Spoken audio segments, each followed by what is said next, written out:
¿Qué tal amigos? Sean bienvenidos a una nueva entrega de su programa Enfoques Jurídicos. Boris de León, su servidor, les da las gracias por la sintonía. En esta oportunidad contaremos con la grata presencia del magistrado Justiniano Montero, juez de la primera sala de la Suprema Corte de Justicia y miembro de la Comisión de Agenda Legislativa del Poder Judicial, con quien hablaremos sobre las principales novedades de la Ley 339-22, que regula el uso de los medios digitales en el Poder Judicial. Regresamos en breve.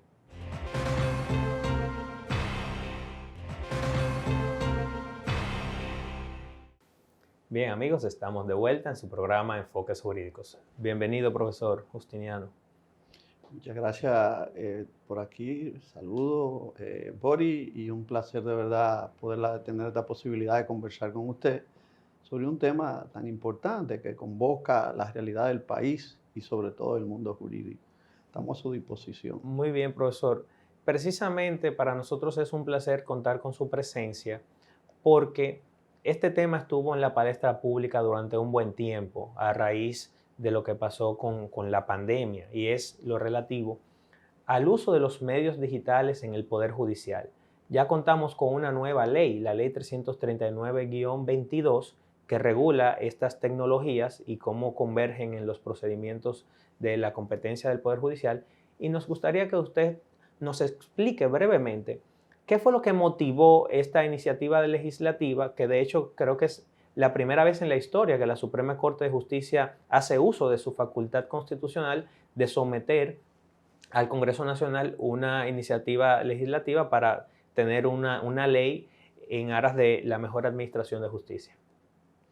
Sí, muchas gracias. Yo quisiera simplemente reflexionar sobre tres aspectos para contestar su pregunta con algún tipo de metodología de orden pedagógico.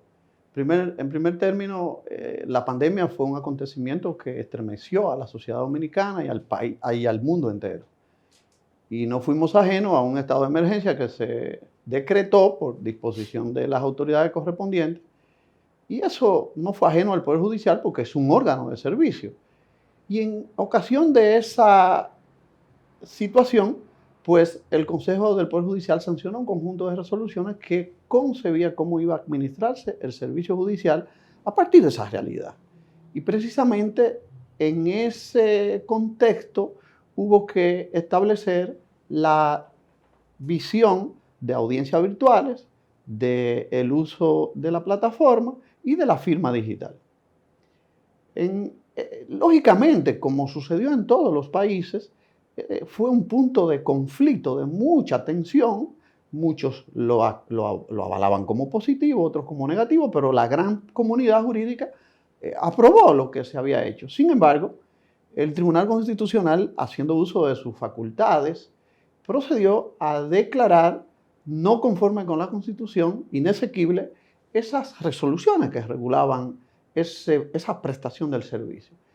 Y obviamente el Poder Judicial, dando respuesta institucional a lo que es la figura de la iniciativa legislativa, sometió un proyecto de ley donde hacía una propuesta donde se regulaban esos servicios. Entonces, en conclusión, el contexto social fue pandemia, produjo que hubiese que dar los servicios en esas condiciones, el Tribunal Constitucional declaró inconstitucional esas resoluciones y el Poder Judicial, a través de la Suprema Corte de Justicia, ejerció su facultad por primera vez. Es una buena nota informativa.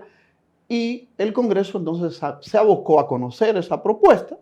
Tuvo el recorrido legislativo que establece la Constitución, es decir, fue aprobado por la Cámara de Diputados, luego por el Senado de la República y luego fue promulgada por el Presidente de la República. Es decir, el cauce normativo que consagra la Constitución se procedió a cumplir.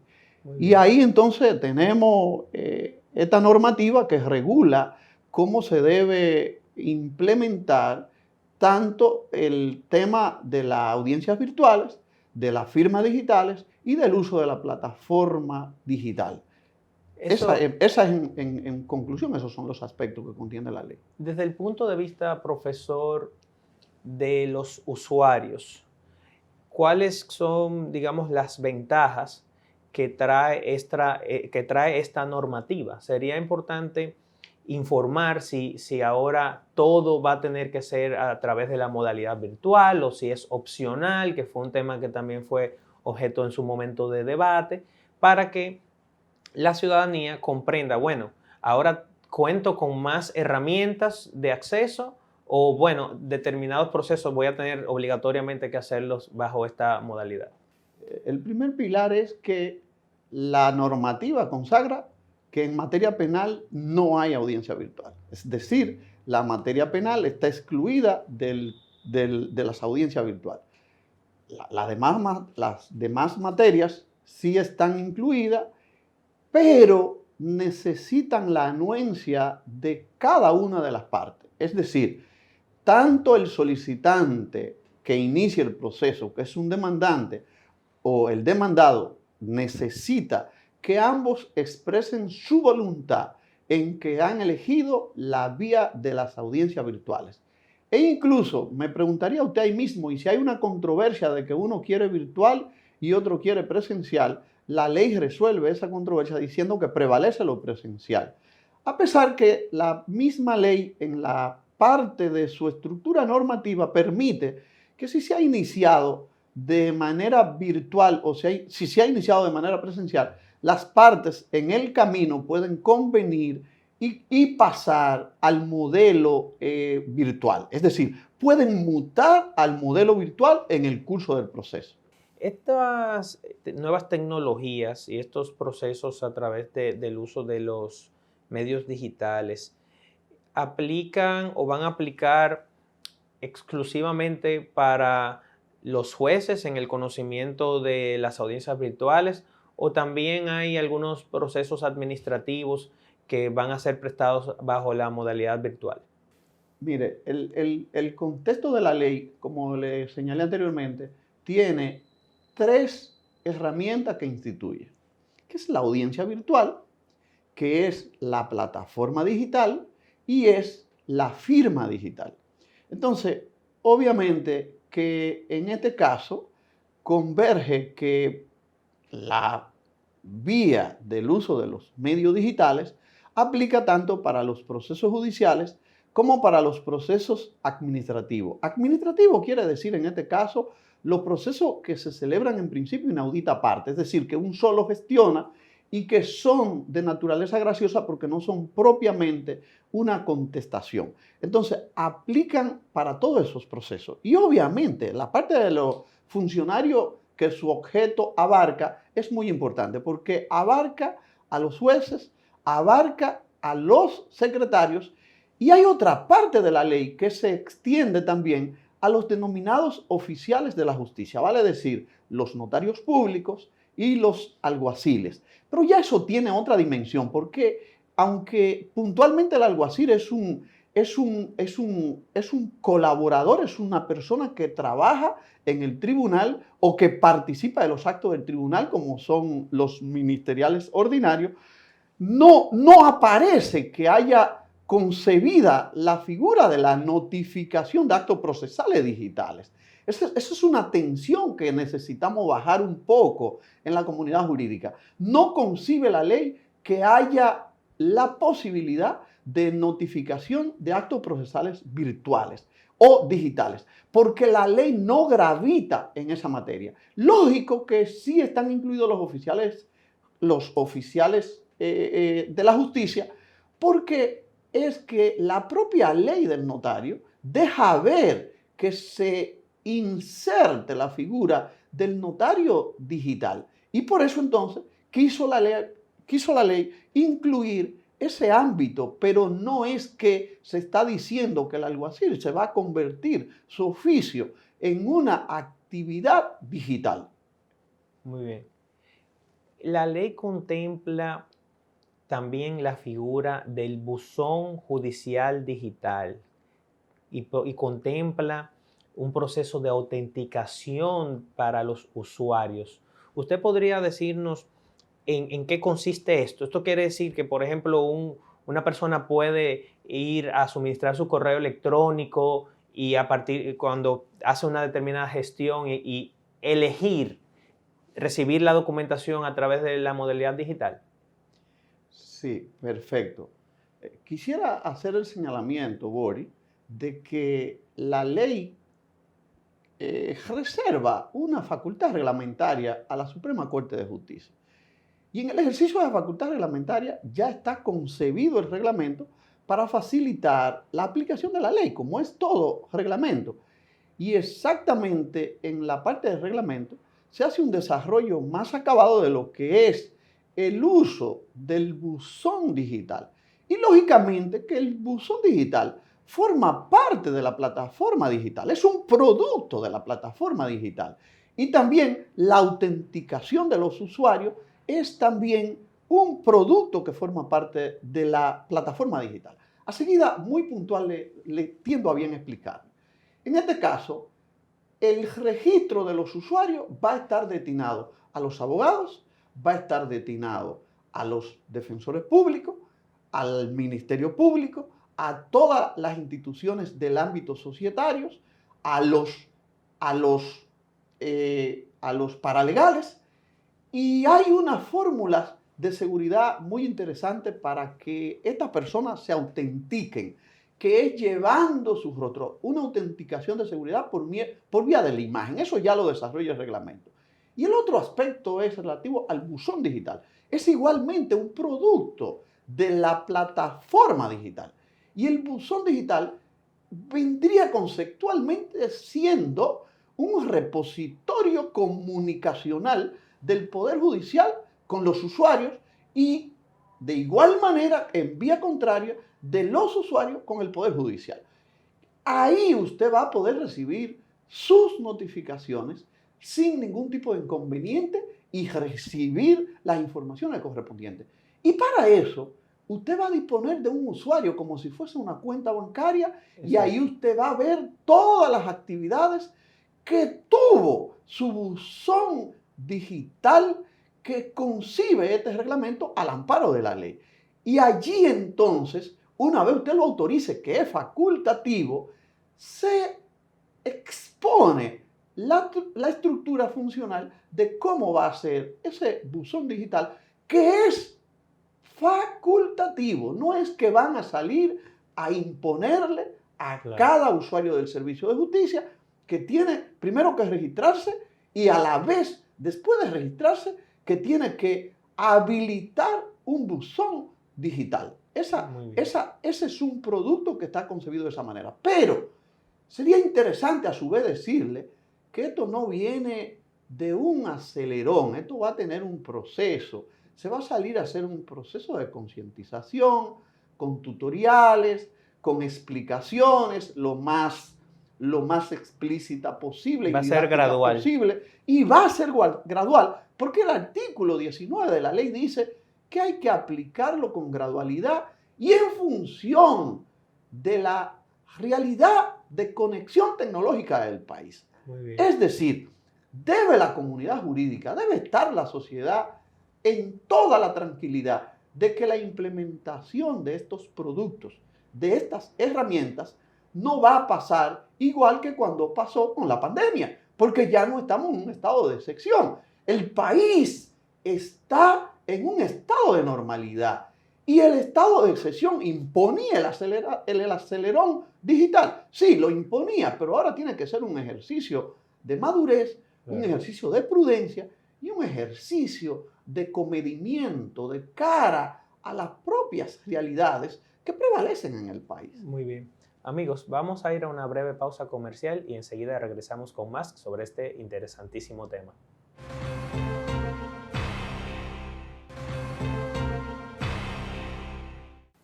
Bien, amigos, estamos de vuelta en su programa Enfoques Jurídicos, compartiendo con el magistrado Justiniano Monteiro, juez de la primera sala de la Suprema Corte de Justicia y miembro de la Comisión de Agenda Legislativa del Poder Judicial, con quien hablamos acerca de las principales novedades de la Ley 339-22 que regula el uso de los medios digitales en el Poder Judicial.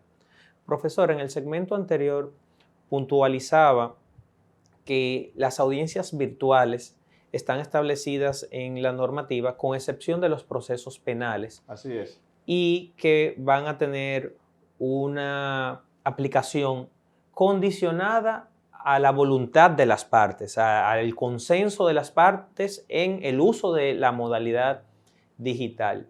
Y en este sentido nos preguntamos, tomando en cuenta las dificultades de conexión que también usted mencionaba como una de las causas de la aplicación gradual que tendrá esta ley a futuro en su fase de implementación cuando esté listo y publicado el reglamento, pues a veces debido a estas dificultades hay personas que tienen dificultad en acceder a las audiencias, por si se va la energía eléctrica, se va el internet.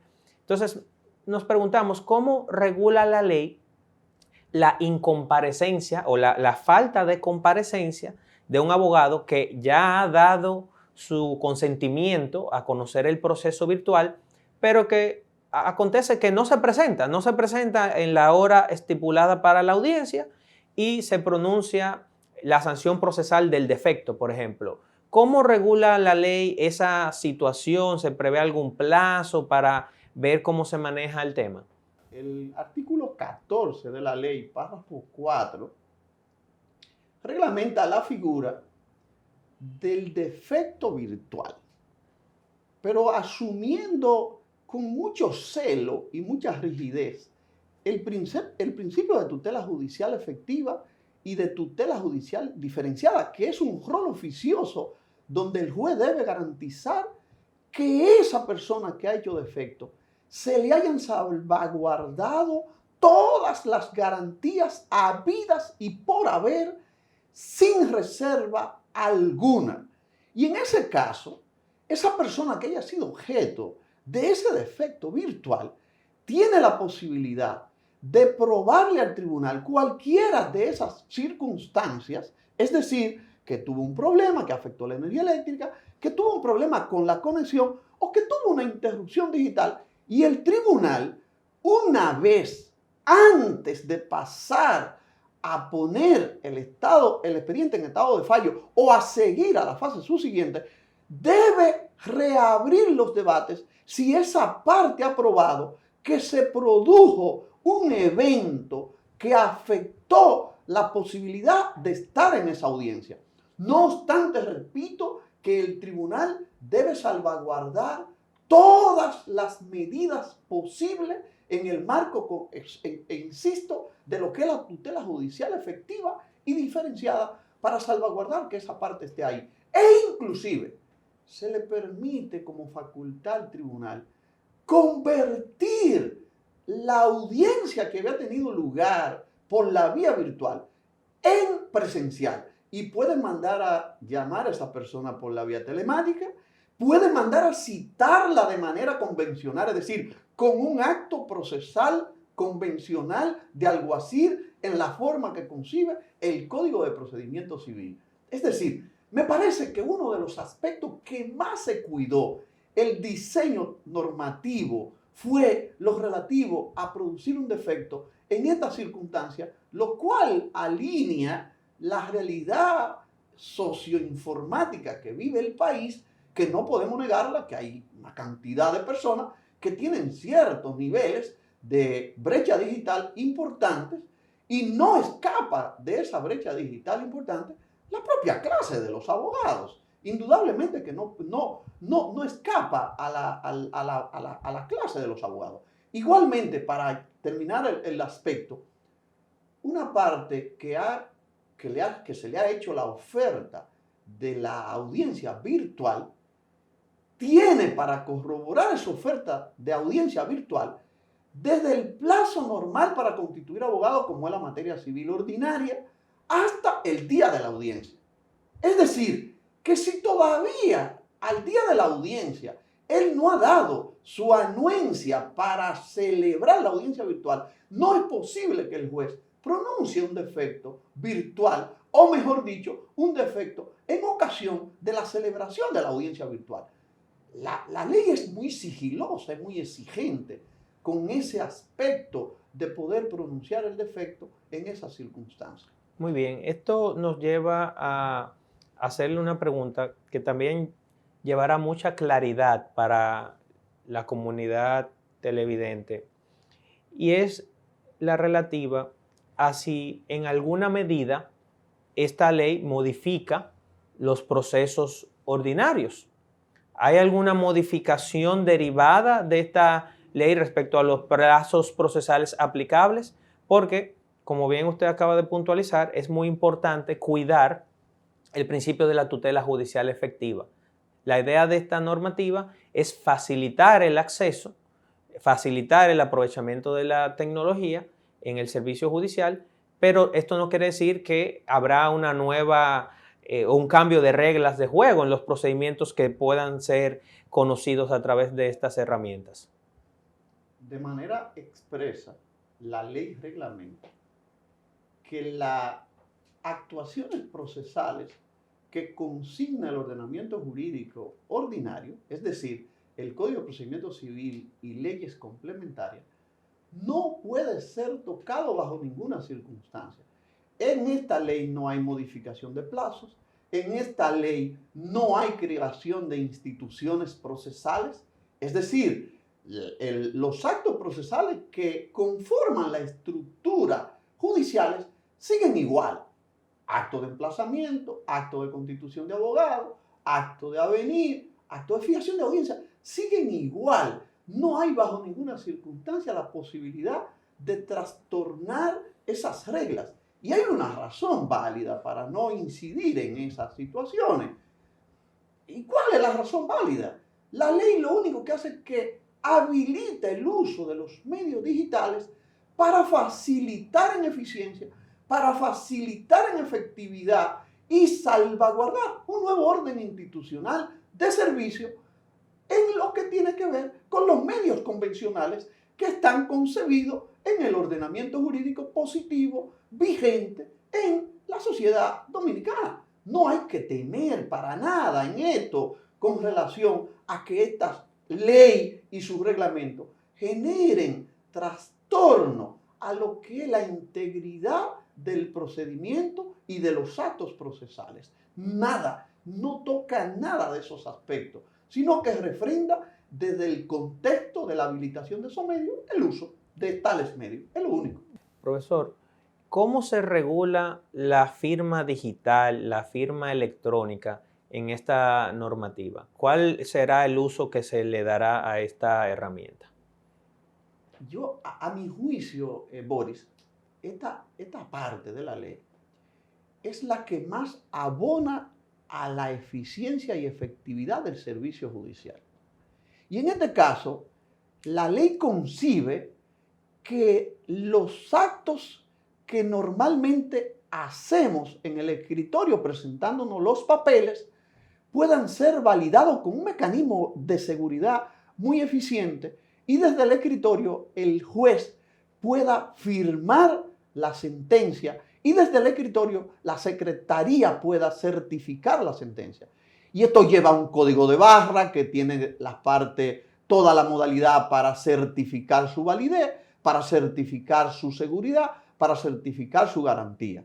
Y eso se llama firma digital y también se llama firma digital calificada, puesto que en la medida que vaya sucediendo el desarrollo de la sociedad, las transformaciones se van a ir implementando y se concibe que ya en una etapa no lejana se pase de firma digital electrónica a firma digital calificada para subir significativamente el estándar de calidad. Pero el propio funcionario judicial, vale decir el secretario, vale decir el juez, va a tener un mecanismo de autenticación desde su imagen, como lo va a hacer el abogado y todo el que se vaya a registrar, para saber que fue ese juez que firmó. En esa parte es una modalidad que salvaguarda la eficiencia del servicio judicial. Usted se imagina que desde la plataforma usted pueda firmar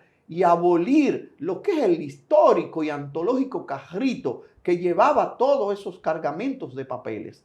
Me parece que esta es una parte de la ley sumamente interesante y que con la pandemia se aplicó con muchos éxitos de forma tal que la efectividad del servicio judicial, vale decir, en emisión de sentencia, se disparó en más de un 70% más de lo que normalmente ocurría por la vía convencional. Profesor, ¿Cuáles serían los principales retos ahora de cara a las funciones que tiene la Suprema Corte de Justicia en virtud de esta ley? Esta ley le asigna un rol muy particular, usted ahorita lo mencionaba, pero sería bueno destacar cuáles son los próximos pasos. Bueno, esa es una excelente pregunta que más o menos contextualiza el ámbito institucional, que más o menos contextualiza el ámbito institucional de lo que es la aplicación de la ley. Reto por excelencia de la Suprema Corte de Justicia en la implementación del reglamento y la operativización de esta ley. Primero, asumir que tenemos que legitimarnos frente a la ciudadanía, frente a los usuarios, de que este servicio se va a implementar con la cautela y con la madurez que corresponde. Otro reto institucional que tiene la Suprema Corte de Justicia es que debe garantizar que en la reglamentación que se sancione, que ya está por lo menos está concebida, que se apruebe, todos los principios de tutela judicial efectiva, de tutela judicial diferenciada, no tengan lugar a duda, porque estamos hablando de un poder del Estado con una vigencia histórica republicana que no puede jugar con su imagen. Entonces, ahí mismo viene en cascada. La segunda parte como reto institucional es que la Suprema Corte de Justicia debe garantizar en esta parte de aplicación un proceso gradual, un proceso que cada producto que salga a la ciudadanía sea debidamente probado,